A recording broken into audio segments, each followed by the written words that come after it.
নমস্কার বন্ধুরা, কেরিয়ার.com-এ তোমাদের অনেক অভিনন্দন জানাই। বন্ধুরা, চাকরি সংক্রান্ত নতুন একটি বিজ্ঞপ্তি নিয়ে তোমাদের সামনে উপস্থিত হয়েছি। ইস্টার্ন রেলের পক্ষ থেকে নতুন একটি চাকরির বিজ্ঞপ্তি প্রকাশিত হয়েছে, যার অফিসিয়াল নোটিফিকেশন তোমাদের সামনে তুলে ধরেছি। দেখতে পাচ্ছ, ইস্টার্ন রেলের কলকাতার পক্ষ থেকে নতুন চাকরির বিজ্ঞপ্তি প্রকাশিত হয়েছে, যেখানে ট্রেনের ট্রাফিক ডিপার্টমেন্টে রিক্রুটমেন্ট করানো হবে। আমরা আজকে এই ভিডিওর মাধ্যমে সম্পূর্ণ তথ্যই তোমাদের দেবো। কোন কোন পোস্টে নিয়োগ করানো হচ্ছে, তার জন্য যোগ্যতার কী প্রয়োজন, কীভাবে তোমরা আবেদন করবে, আবেদন করার শেষ তারিখ কবে, সবই পাবে। ভিডিওটি একদম স্কিপ না করে প্রথম থেকে শেষ পর্যন্ত দেখতে থাকো এবং সরকারি চাকরির এই ধরনের বিভিন্ন আপডেটগুলি প্রতিনিয়ত পাওয়ার জন্য চ্যানেলটিকে সাবস্ক্রাইব করে পাশে থাকা বেল আইকনটি বাজিয়ে রাখবে।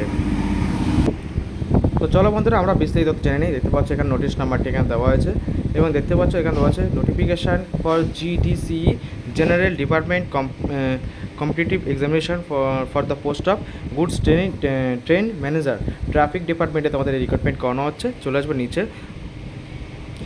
চলে আসবে, আমাদের এখানে অ্যাপ্লিকেশন করতে হবে। তোমাদের অনলাইনে দেখতে পাচ্ছ, অনলাইনের মাধ্যমে তোমাদের অ্যাপ্লিকেশন করতে হবে, যেখানে পে লেভেল 5 অনুযায়ী তোমাদের স্যালারি বা বেতন দেওয়া হবে। এবং স্ক্রল করে নিচে চলে আসবে, দেখে কী কী ডিটেলস বলা হচ্ছে। দেখো এখানে বলা হচ্ছে date of publication of notification on website 6/5/2024 তারিখে নোটিফিকেশান প্রকাশিত হয়েছে। Date of opening online application করার টাইম থাকছে তোমাদের 27/5/2024 তারিখ থেকে অ্যাপ্লিকেশন শুরু হবে। অ্যাপ্লিকেশন করার শেষ তারিখ 25/6/2024 তারিখ পর্যন্ত, সেটা লাস্ট প্রিন্ট করা তোমাদের দেখতে পাচ্ছ এখানে দেওয়া হয়েছে, ডেট দেওয়া হয়েছে এবং আরও ডিটেলস তোমাদের এখানে ক্লিয়ার করা হয়েছে। তোমরা চাইলে অবশ্যই এখান থেকে চেক আউট করে নিতে পারবে। নিচে চলে আসবো ভ্যাকান্সি ডিটেলসে।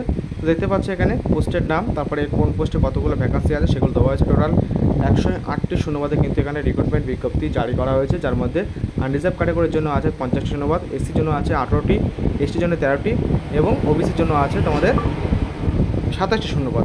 ঠিক আছে, চলে আসবে নিচে এডুকেশনাল কী আছে দেখতে পাচ্ছ, গুডস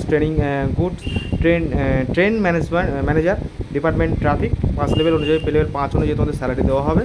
এবং দেখতে পাচ্ছ এখানে কোয়ালিফিকেশন আছে graduation degree from a recognized university or its equivalent. তো অবশ্যই যে কোনো সরকারি স্বীকৃত শিক্ষা প্রতিষ্ঠান থেকে যদি তোমরা গ্রাজুয়েশন বা স্নাতক ডিগ্রি অর্জন করা থাকে, তাহলে তোমরা এখানে অ্যাপ্লিকেশন বা আবেদন করতে পারবে। আরও ডিটেলস এখানে দেওয়া আছে বয়সসীমা দেখতে পাচ্ছ এখানে 42 বছর মতো অ্যাপ্লিকেশন করতে পারবে, এসসি এসটি 47 বছর এবং ওবিসিরা কিন্তু 35 বছর মতো অ্যাপ্লিকেশন করতে পারবে। মানে জেনারেল প্রার্থীরা পাবে তোমাদের এখানে 42 বছর মতো অ্যাপ্লিকেশন করার সুযোগ, আর এসসি এসটি পাবে 5 বছর ছাড়, মানে 47 বছর, আর ওবিসিরা 3 বছর, মানে 35 বছর মতো তোমরা এখানে আবেদন করতে পারবে। এস প্রবি হিসেবে তোমাদের এখানে মাধ্যমিকের সার্টিফিকেট তোমরা জমা করতে হবে। আর আরও ডিটেলস এখানে দেওয়া হয়েছে, তোমরা জোন ওয়াইজ দেওয়া আছে, কী ক্রাইটেরিয়া আছে সেগুলো তোমাদের এখানে মেনশন করা হয়েছে। তোমরা অবশ্যই ফর্মের লিঙ্ক ভিডিও ডিসক্রিপশন বক্সে পেয়ে যাবে, সাথে সিলেকশন প্রসিডিউর এখানে দেওয়া আছে, সেটা তোমরা এখান থেকে দেখে নিতে পারবে। অ্যাপ্লিকেশন প্রক্রিয়া শুরু হলে আমরা অবশ্যই তোমাদের স্টেপ বাই স্টেপ ভিডিও দেখাবো এবং তোমরা সরাসরি এই ওয়েবসাইটের মাধ্যমে কিন্তু তোমরা সম্পূর্ণ তথ্য জানতে পারবে, যার লিঙ্ক আমি ভিডিও ডিসক্রিপশন বক্সে দিয়ে রেখেছি। কোনো কিছু জানা থাকলে অবশ্যই কিন্তু কমেন্ট করতে পারো এবং চাকরি সংক্রান্ত এই ধরনের বিভিন্ন আপডেটগুলি প্রতিনিয়ত আমাদের ইউটিউব চ্যানেলে পাওয়ার জন্য চ্যানেলটিকে সাবস্ক্রাইব করে পাশে থাকা বেল আইকনটি বাজিয়ে রাখবে। ভালো থাকবে, সুস্থ থাকবে, ধন্যবাদ ভিডিও সম্পূর্ণ দেখার জন্য।